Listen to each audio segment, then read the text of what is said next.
Hey guys, welcome back.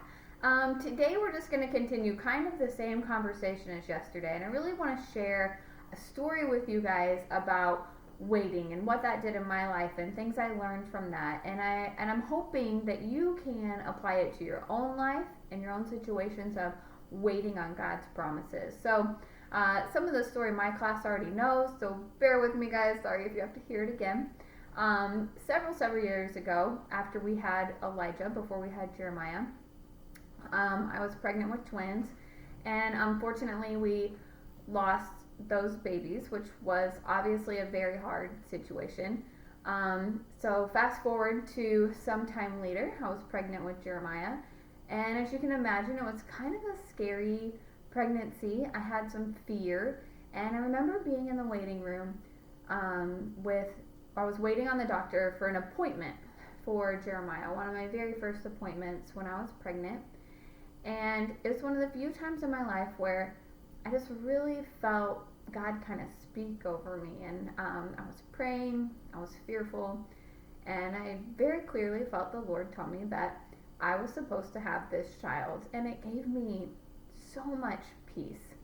So Jeremiah's birth was a hard one. He had a lot of health problems when he was born.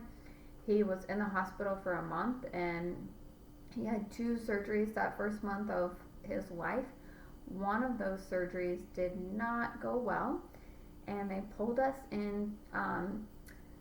They pulled us in to see him, and things were going okay. And like in an instant, they push us out into the hallway. We can see everything going on. We can hear everything going on. And it's very clear that he is not doing well. And I just felt that peace of God in that moment.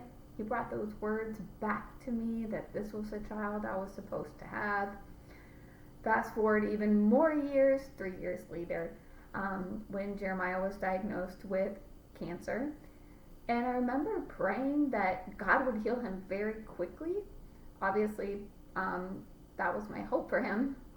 But I also had family at the time, I still do, some of them, that didn't know the Lord. And I thought to myself, man, if Jeremiah got healed like that, they would come to the Lord. How could they not? Like, they would see this great miracle, it would bring them to him. And I just knew that Jeremiah was going to be healed. And as you all know, he was. But it wasn't this quick thing that I thought it would be. It took a while, took surgeries, it took us spending time at a hospital in New York. It was not an instantaneous, my kiddo is healed right away situation. And I didn't have to wait 15 years like David, but I did have to wait. And there's so much that I learned in that time, and so much good that came through that waiting. It grew my faith, it grew my prayer life. I know for sure it grew the prayer life of those around me and my circle of friends, and it even, I think grew the faith of my parents and my family. And even during that time, I had the opportunity to lead a girl to the Lord while we were at a hospital in New York. So obviously, had God healed him instantly, we wouldn't have been in New York, and that wouldn't have happened. And when you look at the life of David, you see all the good that comes from this really hard waiting period. And so today, as you're reading, think about the good that has happened to him, the good that's come of it. And I want you to think about in your life. Maybe you're just waiting on something that you really think will happen, or maybe you're waiting on a miracle type situation. Maybe it's a prayer that you feel like God hasn't answered yet, and you are waiting for that answer.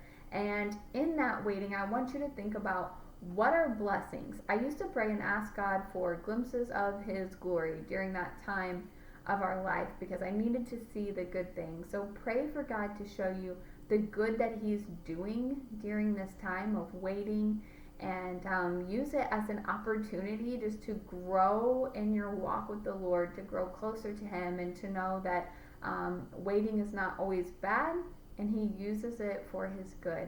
So I'm praying for God to speak to you through his word today, and enjoy the chapel video tomorrow, and we'll see you on Friday. Bye guys.